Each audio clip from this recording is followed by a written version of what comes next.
ការប្រកួតបាល់ទាត់នារីក្នុង Cambodian Women's League រដូវកាល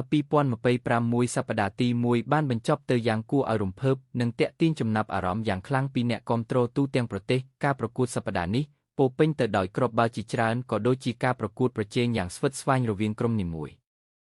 ក្នុងចំណោមលទ្ធផលទាំងអស់ការប្រកួតដែលគួរឲ្យចាប់អារម្មណ៍ជាងគេគឺក្រុមភ្នំពេញដែលបានបង្ហាញសមត្ថភាពលេចធ្លោយ៉ាងខ្លាំងដោយស៊ុតបញ្ចូលទីបានដល់ទៅ30គ្រាប់ក្នុងមួយប្រកួតជ័យជំនះដ៏ធំនេះបានធ្វើឲ្យក្រុមភ្នំពេញក្លាយជាក្រុមដែលទទួលបានការចាប់អារម្មណ៍ខ្លាំងបំផុតក្នុងសប្តាហ៍ទី1ហើយក៏បង្ហាញពីសមត្ថភាពវាយប្រហារដ៏អស្ចារ្យរបស់កីឡាការិនីផងដែរ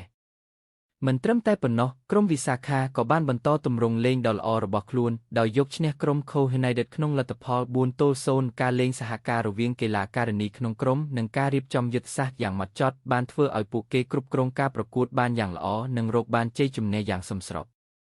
នៅមួយគូដ៏តានតឹងក្រុម Naga World បានប្រកួតស្មើជាមួយក្រុមសៀមរាបក្នុងលទ្ធផល1-1ការប្រកួតនេះពោរពេញទៅដោយការប្រយុទ្ធយ៉ាងស្វិតស្វាញពីទាំងសងខាងដោយមិនមានក្រុមណាអាចយកឈ្នះបានទោះបីជាមានឱកាសបង្កើតគ្រាប់បាល់ជាច្រើនក៏ដោយក្រៅពីនេះក៏មានការប្រកួតមួយទៀតដែលមានគ្រាប់បាល់ច្រើនដោយបញ្ចប់ក្នុងលទ្ធផល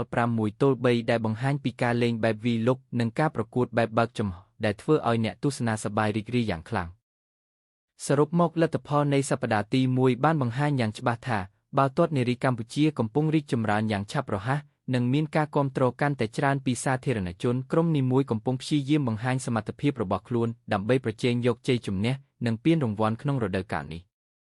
អ្នកគាំទ្រអាចរំពឹងថាការប្រកួតសប្តាហ៍បន្ទាប់នឹងកាន់តែមានភាពតានតឹងនិងគួរឲ្យរំភើបជាងមុនខណៈក្រុមនីមួយនឹងបន្តប្រជែងយ៉ាងខ្លាំងដើម្បីទទួលបានពិន្ទុសំខាន់សូមអរគុណសម្រាប់ការតាមដានព័ត៌មានកីឡាហើយកុំភ្លេចបន្តគាំទ្របាល់ទាត់នារីកម្ពុជា